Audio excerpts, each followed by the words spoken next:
Students, हम discuss कर रहे थे केमिकल प्रॉपर्टीज ऑफ अल्कोहल्स। इसमें फर्स्ट पार्ट अपन ऑलरेडी कर चुके हैं, क्लीवेज ऑफ OH बॉन्ड, ये वाला जिसमें हमने इसकी एसिडिक प्रॉपर्टीज और एस्टरिफिकेशन किया था। आज अपन करेंगे इसका second part, cleavage of CO bond, यानी कि आपका जो बॉन्ड है वो कार्बन और ऑक्सीजन के बीच वाला ये टूटेगा। तो इसका थोड़ा सा छोटा सा मैकेनिज्म है कि जब ये टूटेगा तो बेटा देखो, ऑक्सीजन इलेक्ट्रोनेगेटिव है तो यहाँ पे पार्शियल नेगेटिव साइन ही आएगा और यहाँ पे पार्शियल पॉजिटिव साइन ही आएगा, यानी कि ये जो रिएक्शंस होंगी ना, इनमें कार्बोनियम आयंस का फॉर्मेशन होगा। तो चलिए अपन इन रिएक्शंस को स्टडी करते हैं। देखिए, हम सारे रिएक्शंस को एक फ्लो चार्ट की फॉर्म में लिखेंगे और इसके लिए मैं आपके अल्कोहल ले रही हूँ, ethyl alcohol CH3, CH2 and OH। हमें पता है कि ये वाला बॉन्ड तोड़ना है, यहाँ पार्शियल नेगेटिव रहेगा और यहाँ पार्शियल पॉजिटिव रहेगा। तो फर्स्ट रिएक्शन इसकी हो जाएगी with concentrated HCl in presence of anhydrous zinc chloride, anhydrous ZnCl2। तो देखिए HCl पे क्या है, H पे प्लस है और Cl पे माइनस है, तो व्हाट नेचुरल है, H प्लस आपके OH माइनस के पास में जाएगा, ओके, और जो Cl माइनस है वो इस कार्बोनियम आयन पे जाएगा। तो ये कंपाउंड आपका बनेगा CH3 CH2Cl plus H2O। Okay, next reaction अपन लिखते हैं, ये अलग अलग बुक्स में अलग अलग लिख रखा है। किन्हीं बुक्स में आप जैसे NCERT में NaBr लिख रखा है, जब Na आ सकता है बेटा तो Kb आ सकता है, तो KBr भी हो सकता है और HBr भी हो सकता है। ये होगी reaction in presence of 48% H2SO4। Fine. अब देखिए NaBr अगर H2SO4 के साथ में है तो HBr तो है ना बेटा। एसिडिक मीडियम में अगर सोडियम ब्रोमाइड है तो बट नेचुरल है आपके पास यहाँ पे H प्लस आयंस है और Br माइनस आयंस है। तो हम यहाँ H प्लस आयन को देखते हैं, H प्लस और Br माइनस, तो वही H प्लस इसके साथ तो H2O और Br माइनस उसके साथ कार्बोनियम आयन वाले पार्ट के साथ तो CH3 CH2 Br plus H2O, ये बना। इसके बाद एक रिएक्शन और लिखते हैं इसके अंदर में अपन, जो या तो आप NaI के साथ या KI के साथ या आप HI ले लीजिए इसके अंदर, और ये रिएक्शन होगी बेटा 95% H3PO4 की प्रेजेंस में। देखो यहाँ हमने जब Br वाला केस लिया है तो हमने 48% H2SO4 लिया है जो कि एक स्ट्रॉन्ग एसिड है, मगर जब अपन I वाला केस ले रहे हैं, आयोडाइड बनाना चाहते हैं, एल्काइल आयोडाइड बनाना चाहते हैं, तब हमने वीक एसिड लिया है, फॉस्फोरिक एसिड। तो अब ये प्लस और ये माइनस, प्रोडक्ट बनेगा CH3 CH2I प्लस H2O। अब इसको, ये रिएक्शंस तो मैंने लिख ली, अब इनको एक बार समझ लेते हैं थोड़ा। पहली बात मुझे क्या समझनी है, पहली बात मुझे ये समझनी है कि यहाँ तो आप H2SO4 ले रहे हैं और यहाँ आप H3PO4 ले रहे हैं, यहाँ आप स्ट्रॉन्ग एसिड ले रहे हैं, यहाँ आप वीक एसिड ले रहे हैं। क्यों? ये अपन ने एक्सप्लेनेशन हेलो एल्केन्स वाले चैप्टर में कर लिया था कि यहाँ पे स्ट्रॉन्ग एसिड आपके ये प्रोडक्ट देता है। अगर मैं यहाँ पर आपके स्ट्रॉन्ग एसिड ले लूं, जैसे KI से अगर आपका H2SO4 रिएक्शन करेगा तो ये क्या है बेटा, स्ट्रॉन्ग एसिड, बहुत स्ट्रॉन्ग ऑक्सीडाइजिंग एजेंट है, तो ये इस आयोडाइड को आपके आयोडीन में कन्वर्ट कर देगा, ये देगा K2SO4 और ये आयोडाइड आयन को आयोडीन में कन्वर्ट कर देगा। देखो -1 ऑक्सीडेशन स्टेट, ये 0 हो गया, तो ऑक्सीडेशन स्टेट में इंक्रीमेंट हुआ, यानी कि ऑक्सीडेशन। अब हमें तो यहाँ पे आयोडाइड चाहिए, ये तो बन गया आयोडीन, तो आयोडाइड अपने लिए अवेलेबल नहीं हो पाएगा अगर अपन H2SO4 ले। क्यों? क्योंकि वो बहुत ही ज्यादा स्ट्रॉन्ग ऑक्सीडाइजिंग एजेंट है, इसलिए अपन वीक एसिड लेते हैं, तो इस आयोडाइड का आयोडीन में आपकी ऑक्सीडेशन नहीं हो पाता है। फाइन, तो चलिए ये तीन रिएक्शंस हो गई। अब इन 3 रिएक्शन में देखिए, ये HCl के साथ, HBr के साथ और HI के साथ, यानी कि अल्कोहल आपके रिएक्शन कर रहा है हैलोजन एसिड्स के साथ में। तो ये कैटेगरी हो गई आपकी first category, reaction with halogen acid, halogen acid यानी कि HX, और क्लियरली वो बोलता है कि X क्या है आपका, एक तो Cl है, एक Br है, I है, देख लीजिए तीनों F नहीं है। और इनका भी ऑर्डर क्या है, रिएक्टिविटी ऑर्डर क्या है, सबसे ज्यादा रिएक्टिव HI, देन HBr और फिर लास्ट में HCl होता है। ओके, अब यहाँ पे इसको थोड़ा सा ध्यान दीजिए, जब अपन फ्लो चार्ट बना रहे हैं तो बहुत कम बता रही हूँ, फिर इसी लेक्चर में इसको डिटेल में समझाऊंगी कि ये जो बेटा कॉम्बिनेशन है ये कहलाता है आपका ल्यूकस रिएजेंट, जो काफी इंपॉर्टेंट है, और ल्यूकस टेस्ट अपन इसके थ्रू परफॉर्म करते हैं। तो ये तो तीनों रिएक्शंस हो गए आपकी किसकी, अल्कोहल की विद हैलोजन एसिड। अब देखिए यहाँ तीनों केसेस में अपने हेलो एल्केन्स बने सब, देखते हैं इसको कहां पे मैं कनेक्ट करती हूँ। ये जो आप लोगों की शिकायत रहती है ना हमेशा कि मैम 12th क्लास में ऑर्गेनिक में बहुत सारी केमिकल रिएक्शंस हैं, तो देखते हैं इस चीज को अपन कहीं ना कहीं कनेक्ट करेंगे। चलिए नेक्स्ट रिएक्शन अपन लिखते हैं विद PCl3 फॉस्फोरस ट्राइक्लोराइड। अब इसका भी एक बार छोटा सा मैकेनिज्म है जो समझ लीजिए। देखिए PCl3 1 2 एंड 3, एक फॉस्फोरस के साथ में 3 Cl हैं। अब Cl की इलेक्ट्रोनेगेटिविटी ज्यादा है बेटा, तो ये सब पार्शियल नेगेटिव चार्जेस कैरी कर रहे हैं। अब इनकी रिएक्शन अपन 3 इथाइल अल्कोहल के मॉलिक्यूल से करवाते हैं, और इसको थोड़ा मैं स्वैप करके लिख रही हूँ, इसकी इलेक्ट्रॉन इमेज लिख रही हूँ। यहाँ अपन OH लिख देते हैं, फिर CH2 एंड CH3, 3 मॉलिक्यूल चाहिए, तो OH CH2 CH3 OH CH2 and CH3। जैसा मैंने कहा था कि ये सब क्या है, पार्शियल नेगेटिव साइन रख रहे हैं, Cl इलेक्ट्रोनेगेटिविटी ज्यादा है, और यहाँ हमारे इनके ऊपर पार्शियल पॉजिटिव चार्जेस हैं बेटा, कार्बोनियम आयन। तो ये रिएक्शन होगी, सारे कार्बोनियम आयन्स आपके इन क्लोराइड के साथ में रिएक्शन करके देखो क्या बना रहे हैं, CH3 CH2 Cl, एक इथाइल क्लोराइड बना, इसी तरह से दूसरा और तीसरा, तो ये हमें प्रोडक्ट देंगे 3 molecules of CH3 CH2 Cl ethyl chloride के। फाइन, अब बचा क्या, देखें क्या बचा है, देखो साहब 1 2 3, 3 H है, H3, एक P, 3 O, तो O3, H3PO3 में बना है हमारे। तो अपन लिख रहे हैं इस रिएक्शन, ये जो भी प्रोडक्ट्स हैं यहाँ पर ये 3 मॉलिक्यूल्स बने। बेटा फ्लो चार्ट लिखते समय हम कभी भी स्टोइकियोमेट्रिक कोएफिशिएंट्स नहीं लिखते, ठीक, तो मैं विदाउट स्टोइकियोमेट्रिक कोएफिशिएंट लिख रही हूँ, CH3 CH2, इसको मिटाएंगे अभी अपन, ओके, CH2Cl प्लस H3PO3 बना। अब इसके बाद नेक्स्ट रिएक्शन अपन यहां लेते हैं विद PBr3। तो देखिए सेम रिएक्शन रहेगी, जहां Cl है वहां हटा करके आप Br लगा दीजिए, ये Br हो गए, और यहां मेरे 3 मॉलिक्यूल्स बन जाएंगे इथाइल ब्रोमाइड के, और ये तो ऐसे ही रहेगा क्योंकि ये तो सारे तीनों Br, इन तीनों कार्बोनियम आयन से, इथाइल कार्बोनियम आयन से बॉन्ड बना करके आपके इथाइल ब्रोमाइड बना लेंगे, ये OH बच गए, तो ये तो मेरा प्रोडक्ट सही ही रहेगा। फाइन, तो मेरे को इसको यहाँ पे मिटाना पड़ेगा, और अपन लिखते हैं इसको, इसकी केमिकल रिएक्शन को इन फ्लो चार्ट। ओके, देखिए ये भाई Cl की जगह Br लगाना है, तो CH3 CH2 एंड Br, और ये प्रोडक्ट सेम रह रहा है H3PO3।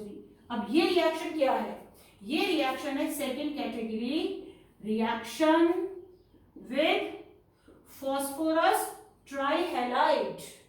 अब इसके अंदर हैलाइड कौन कौन से हैं, Cl है, और Br है बस, I नहीं है, आयोडाइड नहीं है, और F तो है नहीं। F बेटा बहुत कम बना था अपने, स्वेट्स रिएक्शन थी एक, उसमें अपन ने बनाया था।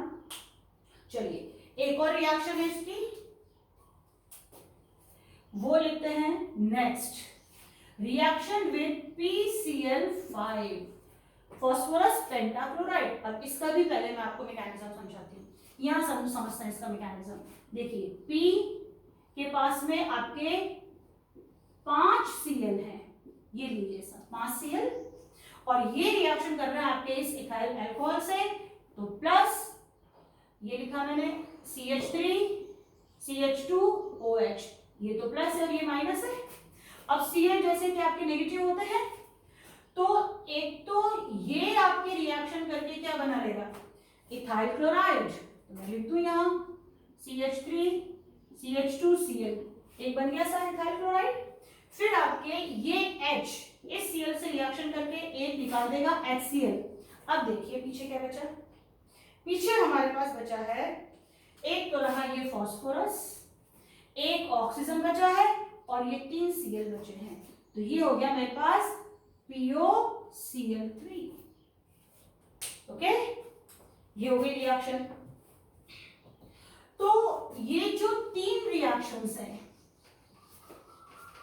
1 2 3, ये 3 रिएक्शंस है विद, तीनों रिएक्शंस है रिएक्शन विद फॉस्फोरस हैलाइड्स, है ना, ये PCl5 ही होता है, इसके अलावा और कोई हाइड्रोजन की रिएक्शन अपने नहीं दे रखी है। तो ये 3 + 3 6 रिएक्शंस हो गई बेटा। इन सब में देखिए, इन सब में हेलो एल्केन्स बन रहे हैं आपके, कुछ याद आ रहा है? शायद अभी 2-3 रिएक्शन और लिखूं तो अच्छा से याद आ जाए। चलिए और आगे इसको बढ़ाते हैं। नेक्स्ट रिएक्शन में लिखती हूं रिएक्शन विद थायोनाइल क्लोराइड। अब इस थायोनाइल क्लोराइड को देख करके तो आपको याद पक्का आएगा कि ये कहीं कुछ रिपीटेशन तो नहीं चल रहा है। अब ये रिएक्शन होती है in presence of pyridine। Okay, क्या था इस रिएक्शन का नाम? डार्जन्स प्रोसेस। इस रिएक्शन का नाम क्या था? Groves method. याद करो थोड़ा। फाइन, तो इसमें क्या बनेगा? CH3 CH2Cl प्लस एक HCl और सल्फर डाइऑक्साइड, ये निकल गया, ये निकल गया। इसका थोड़ा मैकेनिज्म भी बता दूं ये कैसे बनेंगे। देखिए ये रहा CH3 CH2OH और इस SOCl2 को ऐसे लिख दूं, ये Cl SOCl2, तो 2 Cl आ गए। अब ये प्लस है माइनस है, तो ये तो आपके इसके साथ गया क्योंकि ये तो माइनस है, और एक HCl आप इसके साथ निकाल दीजिए तो बचा क्या आपके SO2। तो देखिए ये तो हो गया इथाइल क्लोराइड, फिर ये हो गया आपके HCl, बेटा गैस होती है तो ये इवॉल्व हो जाएगी, फिर SO2 सल्फर डाइऑक्साइड, ये भी गैस होती है, ये भी निकल जाएगी। तो देखो अब मैं आपको बोल ही देती हूँ कि ये सारे मेथड्स आपके एल्काइल हैलाइड के प्रिपरेशन है, जो अपन ने हेलो एल्केन्स में बहुत अच्छे से पढ़ा था कि formation of alkyl halides by the alcohols. देखिए सारी की सारी रिएक्शन में कॉपी पेस्ट कर रही हूँ। बहुत ऐसी रिएक्शंस आपको यहाँ पे 12th ऑर्गेनिक में मिलेंगी जो आपकी कॉपी पेस्ट होगी एक चैप्टर से दूसरे चैप्टर पे। फाइन, चलिए अब 2 रिएक्शंस और हैं जो मुझे बतानी है इसमें। नेक्स्ट रिएक्शन अपन लिखते हैं reaction with ammonia. Reaction with ammonia NH3। अब NH3 को मैं लिखूं H और NH2, ठीक है। अब इसके ऊपर लोन पेयर है तो एज नेगेटिव माना जाएगा, और ये तो पॉजिटिव, क्योंकि वैसे भी नाइट्रोजन की इलेक्ट्रोनेगेटिविटी बेटा हाइड्रोजन से ज्यादा होती है।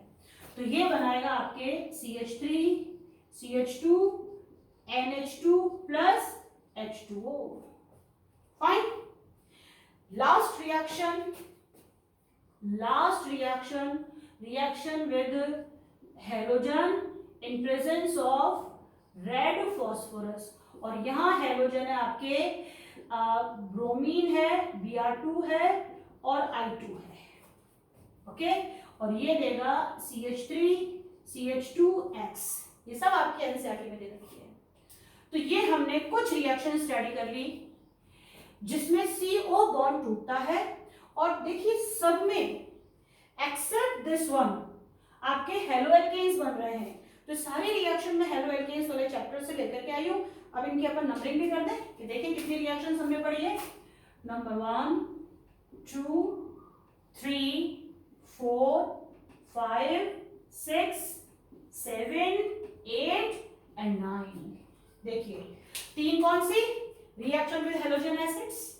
फिर 3 कौन सी, 1 2 3, 3 रिएक्शन विद फास्फोरस हैलाइड।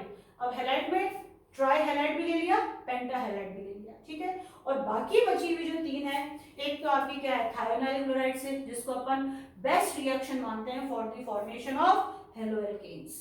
क्यों मानते हैं बेटा, क्योंकि इसमें जो हमें प्रोडक्ट मिलते हैं वो हमें प्रोडक्ट्स का मिक्सचर नहीं मिलता, हमें केवल एक प्रोडक्ट जो हेलो एल्केन चाहिए होता है वही मिलता है, और HCl बनती है मगर वो रिलीज हो जाती है गैस है।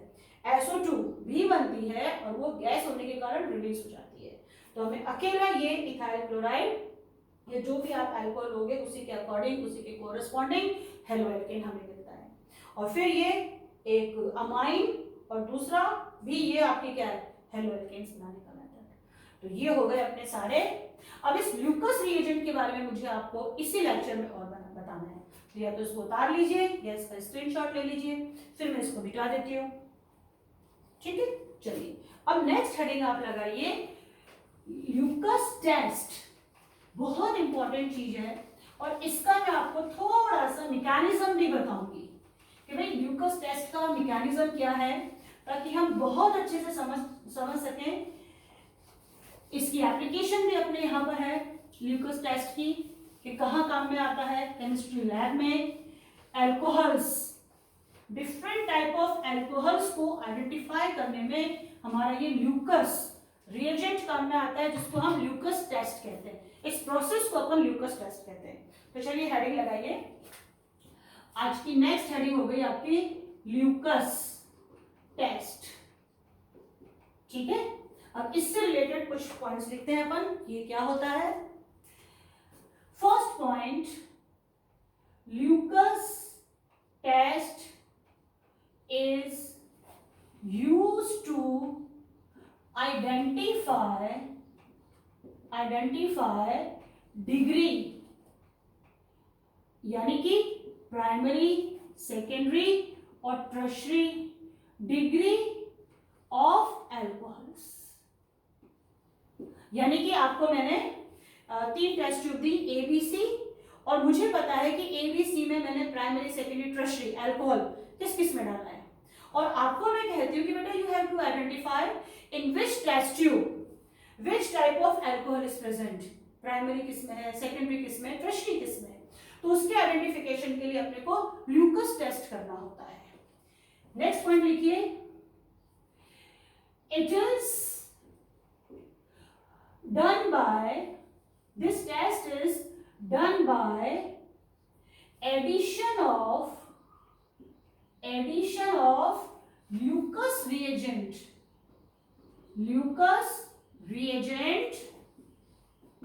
in alcohol। अब Lucas reagent क्या है, Lucas reagent लिखिए concentrated HCl plus anhydrous ZnCl2। anhydrous का मतलब क्या होता है, बिल्कुल ड्राई, जिसमें मॉइस्चर भी ना हो। देखो यहाँ पे कंसंट्रेटेड लगाना जरूरी है और एनहाइड्रस लगाना जरूरी है। अगर पानी आ जाएगा ना बेटा तो ये रिएक्शन इतनी तरीके से परफॉर्म नहीं हो पाएगी। तो concentrated HCl and anhydrous ZnCl2 is known as Lucas reagent. ये 1 नंबर का क्वेश्चन भी आ जाता है कि what is Lucas reagent. So it is a mixture of concentrated HCl and anhydrous ZnCl2। चलिए अब रिएक्शन क्या होती है ये देखते हैं। रिएक्शन, ये आपका अल्कोहल है ROH। बेटा मुझे नहीं पता ये R प्राइमरी है, सेकेंडरी है और टर्शियरी है। ये रिएक्शन करता है आपके कंसंट्रेटेड HCl से in presence of anhydrous ZnCl2 और क्या बनता है, रिएक्शन वही है जो मैंने अभी आपको लिखवाई थी, ये बनता है बेटा RCl और H2O। क्लियर? अब हम कैसे आइडेंटिफाई करेंगे, देखिए इसी को मैं आगे लिखती हूं कि अगर हमारा जो अल्कोहल है RCH2OH है यानी कि प्राइमरी है, फाइन, तो वो ये रिएक्शन नहीं दिएगा रिएक्शन। दूसरा, अगर हमारा अल्कोहल है वो सेकेंडरी है, वो रिएक्शन देगा और रिएक्शन में आपके 3 to 5 मिनट्स का टाइम लगेगा। फिर अगर हमारा जो अल्कोहल है R3COH यानी कि टर्शरी है, तो ये रिएक्शन इमीडिएटली हो जाएगी, तुरंत ये रिएक्शन हो जाएगी और हमें पता पड़ जाएगा कि ये टर्शरी है। अब हमें पता कैसे पड़ेगा, क्योंकि मैंने तो आपको कुछ नहीं बताया, आपको केवल ऑब्जर्व करना होगा। तो हमारे ऑब्जर्वेशंस क्या होंगे, ऑब्जर्वेशंस होंगे बेटा कि ये जो अल्कोहल है, आपने टेस्ट ट्यूब, मैंने आपको एक टेस्ट ट्यूब में अल्कोहल दे रखा है, ये परफेक्टली ट्रांसपेरेंट होता है, अल्कोहल ट्रांसपेरेंट होता है, ये आपको पता ही है, वाटर में घुलता है, हाइड्रोजन बॉन्डिंग बनती है साथ इसकी, बहुत अच्छा ट्रांसपेरेंट होता है। अब जब इसके अंदर मैं ये ल्यूकस रिएजेंट डालूंगी, तो मैंने बेटा कैलकुलेशन करके इसका वॉल्यूम नहीं डाला है, मैंने डाल दिया और अपनी ट्राई रहती है कि अपन थोड़ा ज्यादा ही डालें, तो ये रिएक्शन होगी। अगर रिएक्शन होती है तो, कंडीशन है बेटा, अगर रिएक्शन होती है तो, अगर क्यों लगा रही हूं, क्योंकि अगर प्राइमरी है तो रिएक्शन नहीं होगी, सेकेंडरी है तो होगी, थोड़ा सा 3 से 5 मिनट का टाइम लगेगा, हाँ टर्शरी है तो रिएक्शन तुरंत हो जाएगी। तो मैं कहती हूं कि जैसे ही अल्कोहल में, क्योंकि मुझे आर का मालूम नहीं पता, मुझे मालूम नहीं है आर प्राइमरी है, सेकेंडरी है, टर्शरी है, देखिए ध्यान से सुनिएगा, अगर जैसे ही हम अल्कोहल में जो कि ट्रांसपेरेंट है ल्यूकस रिएजेंट डालेंगे और रिएक्शन होती है तो ये आपके हेलोएल्केन बनेगा, and this haloalkane is insoluble in this Lucas reagent, as well as it is also insoluble in water। ये पानी में भी नहीं घुलता, जब नहीं घुलेगा तो ये क्या होगा, सेपरेट होगा उससे, इसका प्रेसिपिटेट टाइम बनेगा, इसके पार्टिकल्स बनेंगे और जो हमारा ट्रांसपेरेंट सॉल्यूशन था वो ट्रांसलूसेंट में या टर्बिडिटी में कन्वर्ट हो जाएगा due to the formation of RCl। क्यों हुआ साहब, वापस सुनिए, क्योंकि देखिए हमारे पास टेस्ट ट्यूब है, उसके अंदर अल्कोहल हमने ले रखा है, वो ट्रांसपेरेंट है, अब उसके अंदर हमने क्या डाला, ल्यूकस रिएजेंट डाला। अब जैसे ल्यूकस रिएजेंट हमने डाला है, अभी तक हमारा सॉल्यूशन ट्रांसपेरेंट है, और जैसे ही हम ये ल्यूकस रिएजेंट डालते हैं और रिएक्शन होती है तो आपके ये हेलोएल्केन बनेगा। अब इस हेलोएल्केन की का नेचर होता है कि ये इस ल्यूकस रिएजेंट में नहीं घुलता, भाई नेचर अलग अलग है इनका, पानी में तो घुलता ही नहीं है ये, क्योंकि इसमें डाइपोल डाइपोल इंटरेक्शन होता है बहुत वीक, जिसको आप वैन डर वाल्स फोर्स से कंपेयर कर लेते हो, ठीक है, तो बहुत वीक इसमें इंटरमॉलिक्यूलर फोर्सेस होता है, ये H2 के साथ में हाइड्रोजन बॉन्डिंग नहीं करता, फाइन। तो जब ये इनसॉल्युबल है तो इसकी टर्बिडिटी बनती है, एक धुंधली सी कंपाउंड्स बनते हैं, मतलब ट्रांसपेरेंसी खत्म हो जाती है। तो जैसे ही टर्बिडिटी आती है हमें पता पड़ जाता है कि हमारी रिएक्शन कंप्लीट हो गई। तो देखिए अब मैं यहां लिखूं, इसमें अपन लिखते हैं कि अगर प्राइमरी अल्कोहल है और उसमें मैंने क्या डाला, ल्यूकस रिएजेंट Lr, देखो Lr लिमिटिंग रिएजेंट होता है फिजिकल केमिस्ट्री में, ऑर्गेनिक केमिस्ट्री में Lr अपन ल्यूकस रिएजेंट मान के चल रहे हैं। जैसे इसमें डाला तो ये मुझे लिखना पड़ेगा नो टर्बिडिटी, कोई टर्बिडिटी नहीं आती है। अगर टर्बिडिटी नहीं आती है 5 मिनट तक तो हमारा ये 100% प्राइमरी अल्कोहल है। अब अगर इस वाले में मैंने ल्यूकस रिएजेंट डाला तो turbidity will observe within 3 to 5 minutes, 3 से 5 मिनट में मुझे टर्बिडिटी दिख जाएगी। तो जैसे ही 3 से 5 मिनट में मुझे टर्बिडिटी दिखती है हम क्या कहेंगे, this is my secondary alcohol. और अगर इसके अंदर मैंने आपके ल्यूकस रिएजेंट डाला तो टर्बिडिटी इमीडिएटली आपके ऑब्जर्व हो जाएगी। तो बस ये टेस्ट आप कैसे करोगे, ए टेस्ट ट्यूब, जैसे ये रही आपकी ए टेस्ट ट्यूब, ये रही आपके बी टेस्ट ट्यूब, ये रही सी टेस्ट ट्यूब। इसके अंदर सबके अंदर आप एलआर डालिए। जैसे इसके अंदर मैंने एलआर डाला, ल्यूकस रिएजेंट डाला, नो टर्बिडिटी, इसका मतलब प्राइमरी अल्कोहल है सर। इसके अंदर जब मैंने एलआर डाला तो टर्बिडिटी आई 3 to 5 मिनट्स, तो हमने कह दिया yes this is secondary alcohol. जब इसके अंदर मैंने एलआर डाला तो इमीडिएटली हमारे टर्बिडिटी आ गई, it means this is tertiary alcohol. तो इस तरह से आपको आइडेंटिफाई करना होगा। अब यहाँ पर दिमाग में क्वेश्चन आता है कि भाई प्राइमरी सेकेंडरी टर्शियरी में ऐसा क्या होता है कि प्राइमरी तो आपके रिएक्शन नहीं करता, सेकेंडरी थोड़ा टाइम लगाता है और टर्शियरी फटाक से कर लेता है। तो यहाँ पे एक छोटी सी ट्रिक आती है बेटा, जब भी प्राइमरी सेकेंडरी टर्शियरी का आपस में कंपैरिजन हो, इट मींस कार्बोनियम आयन की स्टेबिलिटी से इसका रिलेशन है। मैंने पहले भी कहा था, मैंने यहाँ लिखा था ना आपके हेडिंग में कि इन रिएक्शंस में कार्बोनियम आयन बनेंगे, तो जो इस रिएक्शन का मैकेनिज्म है उसमें भी कार्बोनियम आयन बनेगा। तो एक हेडिंग लगाइए, मैं आपको इसकी थोड़ी सी इन शॉर्ट, बिल्कुल डिटेल में नहीं, इन शॉर्ट इस ल्यूकस टेस्ट का मैकेनिज्म समझाती हूँ, ठीक है। तो अब आप इसमें एक सब हेडिंग लगाइए, ल्यूकस टेस्ट के नीचे मैकेनिज्म, और ये सब तो आपको उतारना ही है, तो बेटा इसको उतार लीजिएगा आप। और हेडिंग लगाइए मैकेनिज्म। इसका क्या मैकेनिज्म होता है, चलिए इसका मैकेनिज्म समझते हैं।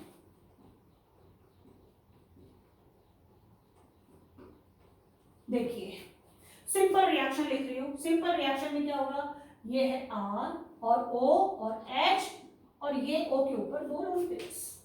ये रिएक्शन करता है आपके HCl से, हम मान के चल रहे हैं कंसंट्रेटेड HCl है, in presence of anhydrous ZnCl2। मैं लिख देती हूँ, ये एनहाइड्रस है और ये है कंसंट्रेटेड HCl। बनता क्या है, बनता है RCl प्लस H2O। देखिए Cl अपनी प्रेजेंस शो कर रहा है, प्रोडक्ट बना Cl से, यानी कि Cl आपका एक रिएक्टेंट है, मगर ZnCl2 आपके प्रोडक्ट वाली साइड में कहीं नहीं है।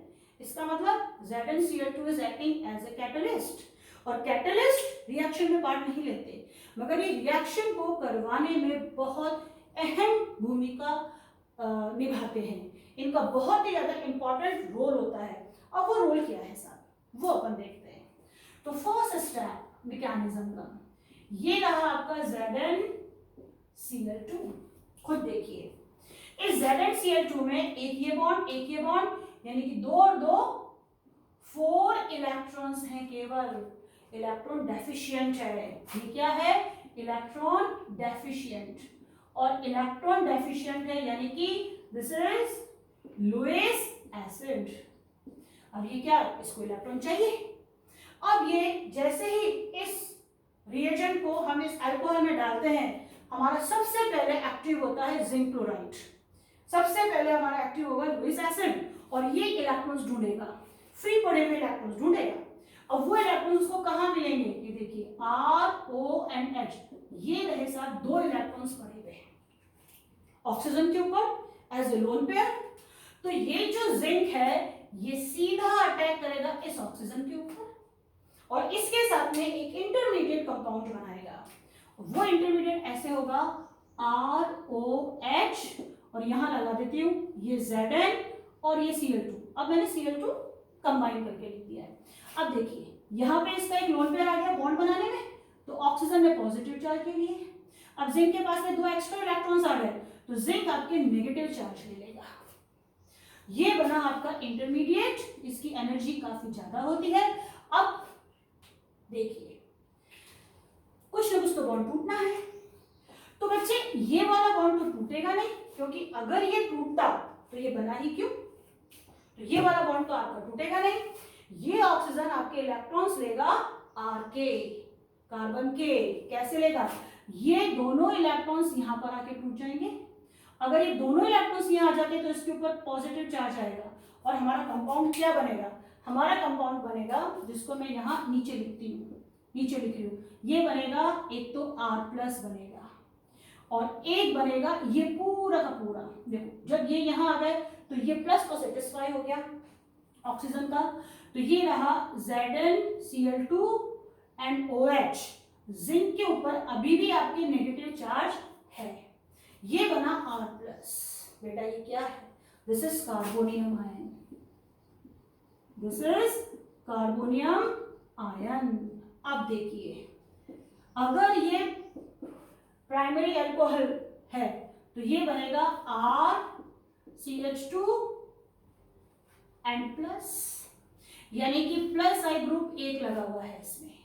अब अगर वो सेकेंडरी अल्कोहल है ये वाला, तो ये कंपाउंड होगा आपके, ये कार्बोनियम आयन होगा RCH एंड R+, यानी कि 2 प्लस आई ग्रुप लगे हुए हैं।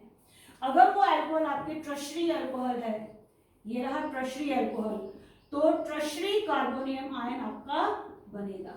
देखिए अब आप बहुत अच्छे से जानते हैं प्लस आई इफेक्ट के कारण कि इसके अंदर एक प्लस आई ग्रुप है, तो जो भी इसकी स्टेबिलिटी है वो इसके अकॉर्डिंग है, मगर इसके अंदर बेटा 2 प्लस आई ग्रुप हैं, इस पॉजिटिव को 2 जगह से आपके इलेक्ट्रॉन्स मिल रहे हैं, तो ये इससे ज्यादा स्टेबल है, stable, more stable then primary.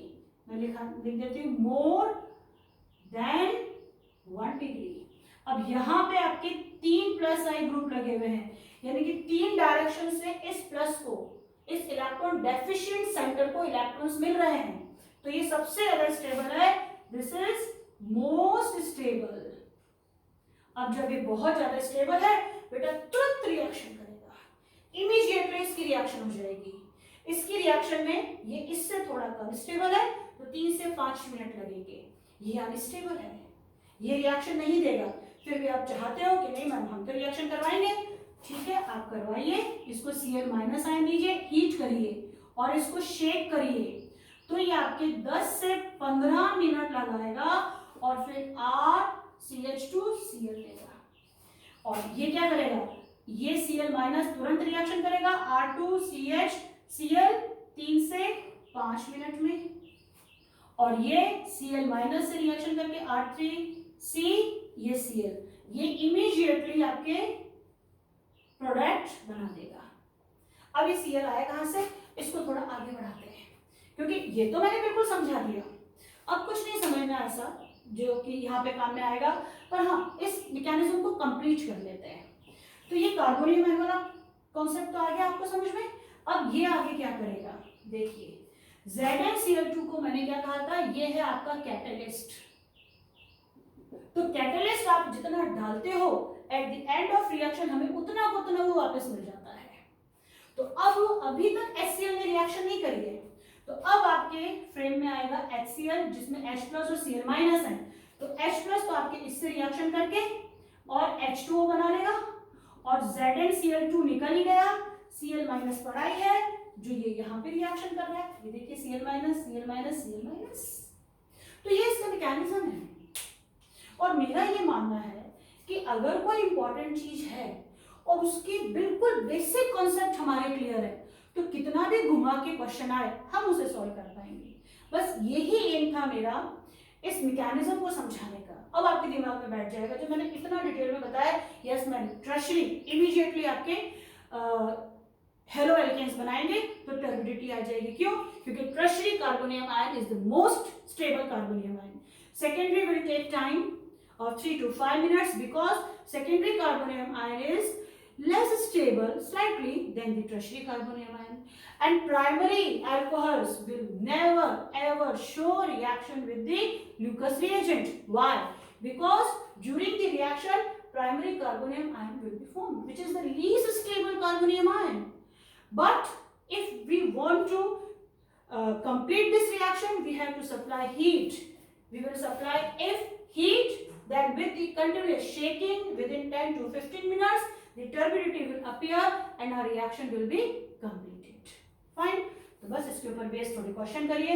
At the end of this chapter हम एनसीईआरटी के क्वेश्चंस जो इंपॉर्टेंट है इन टेक्स्ट भी और एक्सरसाइज भी, और बोर्ड के लास्ट 5 इयर्स के सारे क्वेश्चन अल्कोहल के सॉल्व करेंगे। ओके, तब तक आप प्रैक्टिस कीजिए। Thank you.